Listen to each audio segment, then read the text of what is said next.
We're gonna just do 1, 2, 3, 4, 5, 6. 1, 2, 3, 4, 5, 6. 1, 2, 3. All right, everybody, welcome to the channel. It's the Burly Bartender. Be sure to like, comment, and subscribe. And stay tuned, we're about to make some drinks. All right, cool. See y'all later. All right, so we're making some Vodka Sprites. We're gonna use that happy hour rail. So I've set it up where I can just fill each one. Ice.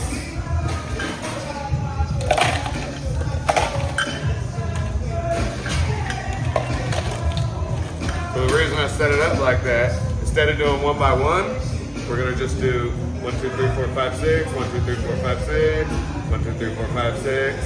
1, 2, 3, 4, 5, 6. 1, 2, 3, 4, 5, 6. So we cut down on having to make each one at a time. 5 in a row. We do the vodka. We do the Sprite.